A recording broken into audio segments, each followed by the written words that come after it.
Sehingga banyak orang mengatakan, wah saya melihat Yesus.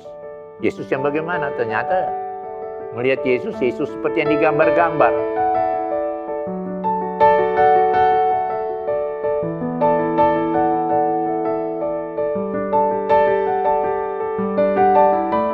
Saudara-saudara yang dikasihi oleh Tuhan kita Yesus Kristus, melalui nalar teologi yang disiarkan atau diteruskan melalui YouTube dari Gereja Sentrum Manado. Kali ini topik pembahasan nalar kita ada kaitan dengan masih dalam suasana Paskah. Itulah penampakan ilahi. Dan kita semua sama tahu bahwa Tuhan Yesus ketika bangkit, maka Ia nampak, menampakkan diri, memperlihatkan diri kepada para murid dan orang lain. Sudah itu Ia raib lagi, dan kemudian Dia nampak lagi. Dalam istilah teologi, peristiwa seperti ini sering juga disebut atau dikenal dengan nama teofani. Saya memilih topik ini karena pada beberapa hari yang lalu, katakanlah minggu lalu, saya terlibat diskusi Facebook dengan seorang teman pendeta juga, tapi adik kelas yang berbicara. Saya tahu ini semua dia punya maksud teofani, tapi ia maksudkan dengan epifani. Nah, jadi kita cukup panjang itu dengan teman, dan akhirnya juga mendapat jawaban yang merupakan kesimpulan daripada perjumpaan itu. Kita masuk saja kepada topik ini, bahwa dalam Alkitab, kalau Tuhan menampakkan diri, Ia menampakkan diri dalam bentuk suara, ataupun juga melalui malaikat. Dan mengapa demikian? Sebelum menjawabnya, maka ada hal yang menggugah kita, benar itu penampakan diri itu atau tidak? Atau apalagi kalau penampakan diri yang katanya Yesus yang mana ini? Karena semua gambar tentang Yesus tidak ada yang tepat, yang sama. Karena itu hanya mendapatkan firasat, ide, gagasan dari seorang penulis Italia yang terkenal di abad 14 atau 15, Leonardo da Vinci, yang banyak menggambar tentang hal-hal yang menyangkut iman Kristen. Termasuk situ tentunya gambar Yesus. Jadi gambar Yesus yang sering kita lihat ini merupakan inspirasi, daya hayal dari Leonardo da Vinci, pelukis yang cukup dikenal. Nah, mari kita lihat. Jadi tadi sudah dikatakan, pengakuan iman kita, dalam hal ini pengakuan iman rasuli, mengatakan, aku percaya kepada Allah, Bapa yang Maha Kuasa. Nah, Maha Kuasa, jadi saya coba-coba memahami dari bahasa Indonesia, ialah dengan kata maha itu tak tertandingi, tak terpahami. Nah, itulah kata maha. Jadi kuasa Allah yang tidak bisa dipahami secara ini. Nah, karena itu hanya Tuhan yang tahu. Nah, itulah salah satunya penampakan ilahi. Dan itu dalam kitab suci ada dikatakan demikian. kalau kita ikuti perjanjian lama, penampakan Allah kepada Abraham misalnya, ya, itu dimulai dengan suara. Abraham dipanggil keluar, Abraham mendengar suara. Ada yang memanggil dia keluar dari kamu punya kampung halaman, pergi ke negeri yang ditunjukkan oleh Tuhan. Nah, itulah yang terjadi. Tetapi juga nanti kemudian yang paling populer pada zaman Musa, yakni Tuhan menampakkan diri kepada Musa melalui unggukan dari tumbuh-tumbuhan yang terbakar dengan api yang menyala tapi tidak hangus. Ya, itulah kemahakuasaan Allah. Dan di situ ia mendengar suara, Musa, tempat engkau berdiri itu suci adanya, maka tanggalkan kasutmu. Hal yang hampir sama juga terjadi ketika Musa akan menerima 10 hukum yang kita kenal, itu dia di Gunung Sinai. Jadi terjadilah kemahakuasaan Allah itu yang meliputi seputar Gunung Sinai.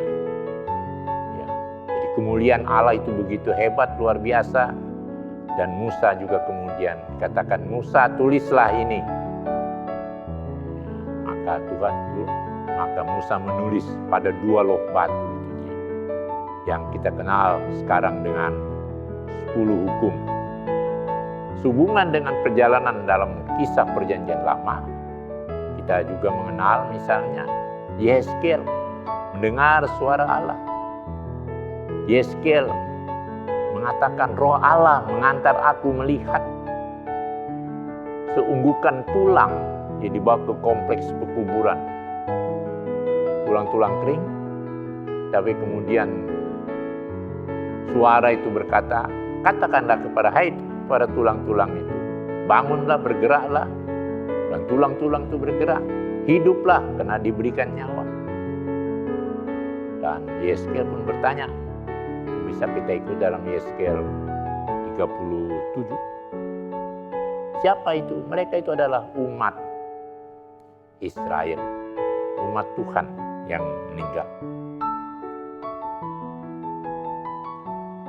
Kemudian juga ada cerita pada Daniel.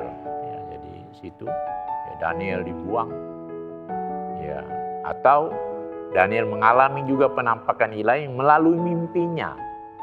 Ya, mimpi jangan orang semua ini biasa mimpi, jadi jangan seolah nanti kita kemudian mengatakan bahwa mimpi itu juga cara Allah menampakkan itu. Hanya pada Daniel dalam mimpinya dia melihat hal yang ia tidak mengerti, tapi nanti kemudian dijelaskan oleh Tuhan Allah sendiri. Kita masuk dalam perjanjian baru, maka hal seperti dalam kisah perjanjian lama terjadi juga. Terjadi pada seorang yang cukup dikenal, Yohanes Pembaptis, yang ketika selesai membaptis Yesus, ia mengalami dan ia mendengar suara dari langit. Inilah anakku yang kukasihi, kepadanya aku berkenan. Dan dia melihat, dikatakan situ, ada sesuatu yang sungguh sangat mulia, yang tidak pernah ia lihat, yang tidak pernah ia saksikan. Demikian juga dengan ayah daripada Yohanes Pembaptis menjelang kelahirannya. Ya. Karena dia menjadi bisu karena tidak percaya dengan berita malaikat. Tapi ketika Yohanes lahir dan akan memberi nama, maka Zakarias ini, karena ia tidak bisa bicara, ia menulis di tanah bahwa nama anak itu adalah Yohanes. Barulah ia bisa bicara. Nah, situ juga ada penampakan ilahi yang sungguh luar biasa dialami. Dan dari Yesus sendiri itu kita bisa lihat di dalam pemuliaan Yesus atau Yesus dimuliakan pada suatu bukit. Kita bisa ikuti itu di dalam Matius 17 ayat 2, paralelnya Markus 9 2-13, Lukas 9 28 sampai dengan 36. Maka murid-murid itu dan Petrus melihat bahwa Yesus ini bukan seperti yang biasa ia lihat. Bahwa Yesus yang dilihat ini seolah-olah didampingi oleh Musa dan Elia. Sehingga ia katakan, Tuhan, akankah Kau sediakan tempat untuk kedua orang itu? Tapi ketika dia akan menyediakan, tiba-tiba raiblah gambaran seperti itu.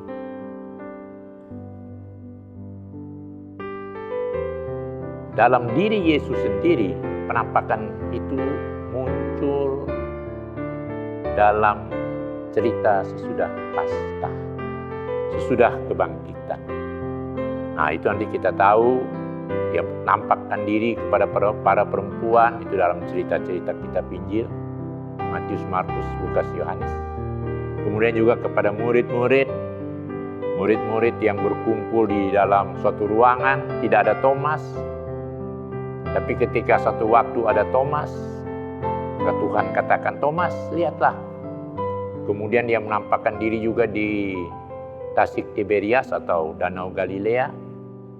Dia juga menampakkan diri kepada dua orang Emmaus. Sudah itu raib entah kemana. Dan itulah penampakan diri Yesus yang dialami oleh orang percaya. Ceritanya masih berlanjut. Sesudah kenaikan Yesus ke surga, maka gereja itu menyebar. Tapi sebelum menyebar, ia menitip pesan, kamu ini adalah saksiku. Demikian dikatakan di dalam Injil Lukas. Saksi dari peristiwa penampakan Yesus sesudah kubur kosong, sesudah kebangkitan. Dan atas dasar menjadi saksi, maka mereka itu diutus. Jadi saksi kemana? Jadi saksi ke seluruh dunia. Untuk membaptis mereka dalam nama Bapa, Anak, dan mengajar mereka segala sesuatu tentang Dia, Yesus Juru Selamat. Sesudah peristiwa itu, kemudian terjadilah penyebaran kekristenan, masih dalam cerita Alkitab. Maka kemudian terjadi penganiayaan, ya, karena ini dianggap hal yang luar biasa, dianggap sebagai agama yang baru. Maka tentu saja agama yang dominan, ya, agama yang besar, merasa tidak enak. Dalam hal ini agama Romawi, bersama juga tentunya dengan agama Yahudi.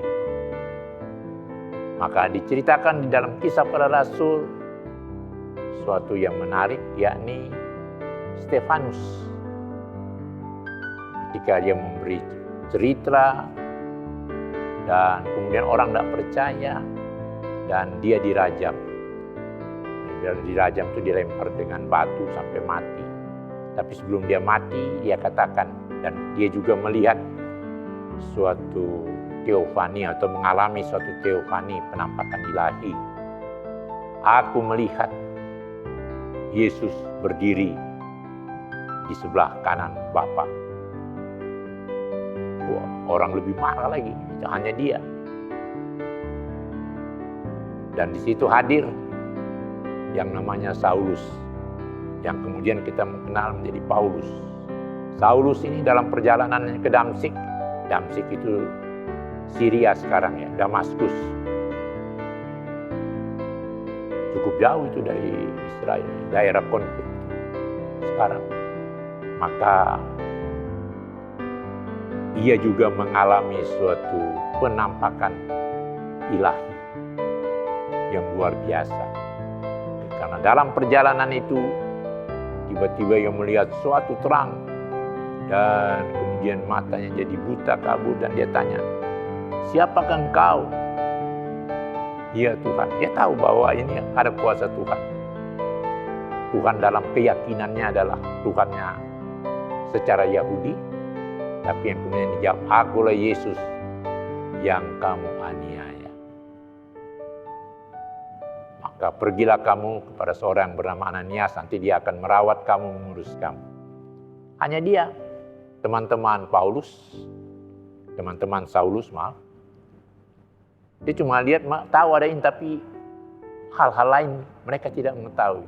Dan kita lihat bahwa itu memang merupakan suatu yang individu sekali. Dan yang terakhir, penampakan ilahi itu nampak melalui Yohanes, seorang murid Yesus, yang adalah murid Yesus. Itulah bagian akhir dari Alkitab, kitab Wahyu, Yohanes ya. Wahyu kepada Yohanes yang dibuang di Pulau Patmos. Dan itu banyak sekali yang dia lihat. Jadi dia lihat Yesus sebagai anak manusia, Yesus yang berselubungkan kemuliaan ilahi yang tak bisa dikatakan dengan ungkapan kata-kata manusia yang terbatas. Dari beberapa catatan itu, maka kita bisa menarik atau bernalar sedikit tentang penampakan ini. Pertama, jadi sudah dikatakan bahwa penampakan di dalam istilah teologis disebut juga dipahami secara dengan istilah nalar, dengan istilah teofani, ya, penampakan diri dari Allah. Sehingga banyak orang mengatakan, wah, saya melihat Yesus. Yesus yang bagaimana? Ternyata melihat Yesus seperti yang digambar-gambar. Nah, ini tidak betul. Atau sering juga, bahkan ada yang baru-baru ini juga muncul, ada gambar penampakan, katanya ada malaikat. Malaikatnya bagaimana? Ya malaikatnya pakai sayap, ya bukanlah. Karena itu imajinasi dari dulu. Orang yang dari surga bisa ke bumi bagaimana? Ya lihat saya seperti burung, ada sayap, jadi dia bisa ke sana kemari. Karena kalau tidak ada sayap ya tidak bisa. Nah itu kan daya pikir orang dulu yang tentunya berbeda dengan sekarang. Itu yang pertama yang kita mau katakan tentang penampakan ilahi. Yang kedua, mereka atau gereja yang menampakkan ilahi adalah gereja yang meyakini. Gereja yang meyakini bahwa Yesus itu Tuhan. Yesus itu Tuhan. Tetapi juga penampakan ini bisa terjadi bukan kepada orang yang percaya Yesus. Saya baru-baru banyak sekali ini di Facebook atau di YouTube, di video-video yang muncul. Orang yang ada yang bercerita tentang seorang perempuan yang ketika dia mau naik haji atau mau umroh, justru yang dia lihat di situ adalah Yesus. Dan akhirnya dia berpindah. Kita juga bahkan bisa melihat dan mengetahui banyak yang mengatakan dirinya ahli-ahli kitab suci. Tapi kenapa mereka tiba-tiba jadi Kristen? Ya, karena mengalami. Ya, kalau kita mau tanya, ya mereka mengalami hal-hal yang, kok saya baca Alkitab, baca Al-Quran, kok ini yang muncul satu yang lain. Jadi mereka jadi penasaran, apalagi mereka sudah mempelajari kitab suci mereka ini bertahun-tahun. Maka begitulah. Nah, jadi penampakan ilahi memang bukan saja dialami oleh orang percaya, tapi juga oleh orang-orang non percaya. Dan hal yang lain lagi yang mau kita katakan tentang penampakan ini ialah manusia itu ada keterbatasan. Manusia itu tidak bisa melewati. Sehingga Rasul Paulus katakan, seandainya, tapi kan tidak betul, seandainya Allah itu bodoh, maka kepandaian manusia tidak bisa mencapai kebodohan Allah. Seandainya. Artinya yang mau dikatakan di sini ya manusia tidak bisa. Jadi kalau Allah mau menyatakan diri, itu dia bisa menyatakan diri kepada siapa saja. Sayangnya, ya, keyakinan yang seperti ini sering juga menyebabkan lahirnya gereja. Misalnya kita tahu akhirnya gereja Advent. Itu memang Ellen White, tokoh pendiri daripada denominasi Advent, mengatakan dia melihat Allah, ia bercakap-cakap dengan Allah.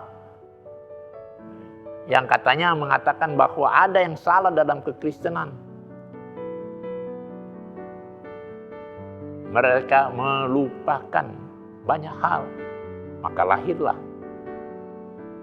denominasi Advent yang cukup besar.